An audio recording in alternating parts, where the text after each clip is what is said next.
अरे दोस्तों, स्वागत है एक और धांसू वीडियो में। आज हम बात करने वाले हैं उस चीज की जो हर ट्रेडर की स्क्रीन पर सबसे पहले आती है, सपोर्ट और रेजिस्टेंस। 90% रिटेल ट्रेडर्स तो बस 2 लाइन खींचकर बैठ जाते हैं, अब तो पैसा आएगा, लेकिन हकीकत में अकाउंट खाली। तो सीट बेल्ट बांध लो, नोटपैड तैयार करो और चलो शुरू करते हैं सपोर्ट रेजिस्टेंस की असली ताकत। दोस्तों, वीडियो को लास्ट तक देखें क्योंकि लास्ट में बहुत इंपॉर्टेंट पॉइंट्स है जिसके बिना यह वीडियो अधूरा है। दोस्तों, 90% retail traders support resistance line खींचकर सोचते हैं कि बस हो गया, लेकिन असली पैसा तभी बनता है जब आप इन 3 स्ट्रैटेजी को मास्टर कर लो। स्ट्रैटेजी तो बहुत सारी है, लेकिन ये 3 स्ट्रैटेजी बहुत है, क्योंकि एक साथ सारी स्ट्रैटेजी को देखेंगे तो आपको कंफ्यूजन होगा। इस वीडियो में हम देखेंगे कि 1. सपोर्ट एंड रेजिस्टेंस क्या है, 2. Strategy number 1 bounce trade, 3. Strategy number 2 breakout trade, 4. Strategy number 3 fake out trap. चलो स्ट्रैटेजी से पहले सपोर्ट एंड रेजिस्टेंस समझ लेते हैं ताकि आपको अच्छे से समझ आए। Full detail support and resistance video और अलग अलग टाइम फ्रेम पर सपोर्ट और रेजिस्टेंस कैसे ड्रॉ करें, वीडियो का लिंक डिस्क्रिप्शन में है। सपोर्ट क्या है? सपोर्ट प्राइस का फ्लोर होता है जहां बायर आते हैं।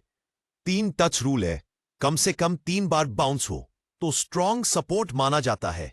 सपोर्ट के टाइप्स ये है, हॉरिजॉन्टल राउंड नंबर जैसे 1000, 2000, trend line support, moving average जैसे 50 EMA और फिबोनाची।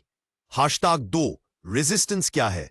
रेजिस्टेंस प्राइस का सीलिंग होता है जहां सेलर आते हैं, रोल रिवर्सल होता है, पुराना सपोर्ट नया रेजिस्टेंस बन जाता है। सपोर्ट एंड रेजिस्टेंस लाइन नहीं, एक जोन होता है। Strategy 1 bounce trade.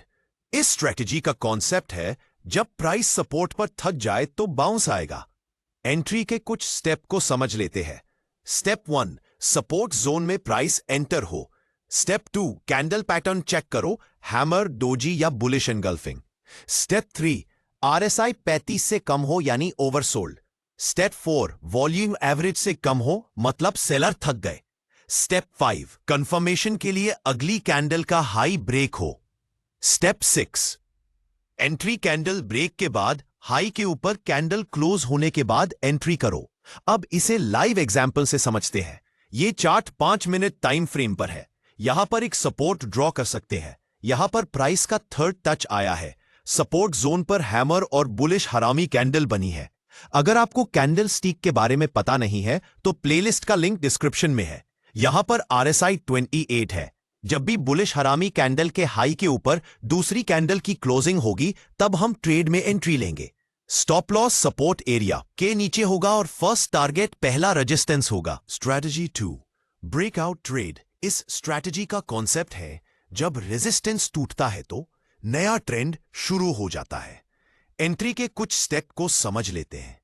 स्टेप 1 अगर आप मीडियम टर्म स्विंग ट्रेडर हो तो कंसोलिडेशन 3 से 7 दिन, और आप इंट्राडे ट्रेडर हो तो कंसोलिडेशन 5 मिनट की टाइम फ्रेम पर कम से कम 30 से 35 कैंडल हो, यानी 150 से 175 मिनट की टाइट रेंज। 5 मिनट में ज्यादा नॉइस होने की वजह से बहुत फेक ब्रेकआउट या ब्रेकडाउन होते हैं। स्टेप 2 ब्रेकआउट कैंडल रेंज के ऊपर क्लोज हो। स्टेप 3 वॉल्यूम एवरेज वॉल्यूम से ज्यादा हो। स्टेप 4 रीटेस्ट ऑप्शनल है, पुराना रेजिस्टेंस नया सपोर्ट बने। अगर आप सेफ एंट्री करना चाहते हो तो इसे भी देखिए। स्टेप 5 एंट्री रीटेस्ट पर कर सकते हैं या फिर रेजिस्टेंस के ऊपर कैंडल की क्लोजिंग होने के बाद एंट्री कर सकते हैं। इस स्ट्रैटेजी का टारगेट जितने पॉइंट्स की रेंज उतने पॉइंट्स का टारगेट। हो सके तो टारगेट से पहले 5-10 पॉइंट्स बाकी हो तभी आप अपने ट्रेड का कुछ प्रॉफिट बुक करें, क्योंकि कभी कभी 2-3 पॉइंट्स बाकी होते हैं और मार्केट रिवर्स हो जाता है। अब इसे लाइव एग्जाम्पल से समझते हैं। यह चार्ट 5 मिनट टाइम फ्रेम पर है। यहां पर एक रेजिस्टेंस ड्रॉ कर सकते हैं और यहां पर एक सपोर्ट ड्रॉ कर सकते हैं। इस एग्जाम्पल में 40+ कैंडल डाइट रेंज में है। ब्रेकआउट के टाइम एवरेज वॉल्यूम से ज्यादा वॉल्यूम है। अब इसमें रेंज के ऊपर कैंडल की क्लोजिंग मिलेंगी, तब हम इस ट्रेड में एंट्री लेंगे। Stop loss range breakout candle का लो रखेंगे, या फिर स्विंग हो तो स्विंग लो का स्टॉप लॉस होगा। और टारगेट पहला रेजिस्टेंस रख सकते हैं, या फिर जितने पॉइंट्स की रेंज उतने पॉइंट्स का टारगेट रख सकते हैं।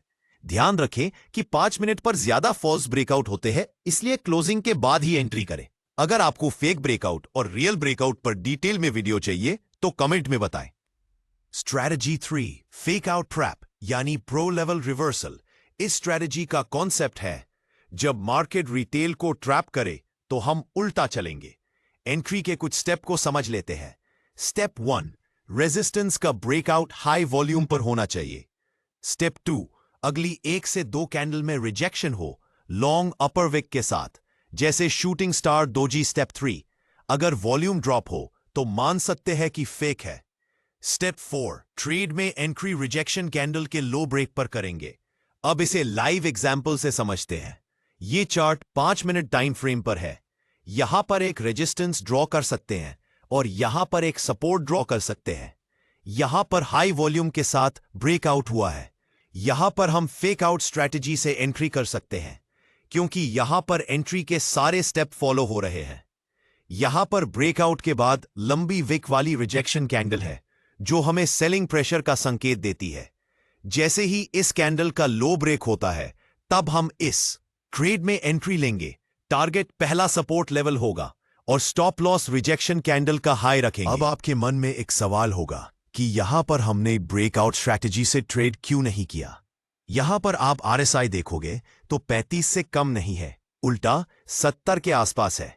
इसलिए ब्रेकआउट स्ट्रैटेजी से ट्रेड में एंट्री नहीं होगी, क्योंकि यहां पर एंट्री के स्टेप फॉलो नहीं हो रहे हैं। बाउंस स्ट्रैटेजी का अच्छा win rate range bound market में मिलता है। ब्रेकआउट स्ट्रैटेजी का अच्छा विन रेट ट्रेंडिंग मार्केट में है। फेक आउट स्ट्रैटेजी का अच्छा विन रेट वॉलेटिलिटी मार्केट में है। फेक आउट स्ट्रैटेजी को ब्रेकआउट स्ट्रैटेजी फेल होने पर भी यूज कर सकते हैं। कोई भी स्ट्रैटेजी को यूज करने से पहले पिछले 3 महीने के चार्ट पर टेस्ट करें और आगे 3 महीने पर लाइव टेस्ट करें। अगर आपको इस स्ट्रैटेजी से अच्छा विन रेट मिले तो ही इस स्ट्रैटेजी को यूज करें। बिना वजह अपने पैसों का लॉस मत करो। इस चैनल के 1000 सब्सक्राइबर कंप्लीट होते हैं, तब मैं तुम्हें मेरी एक फेवरेट स्ट्रैटेजी बताऊंगा। जल्दी से हमारा गोल कंप्लीट हो जाए, इसलिए चैनल को सब्सक्राइब करें। वीडियो अच्छा लगा हो तो लाइक और शेयर करें। अगर आपको कोई सवाल हो तो कमेंट में बताएं। मिलते हैं नए टॉपिक के वीडियो के साथ।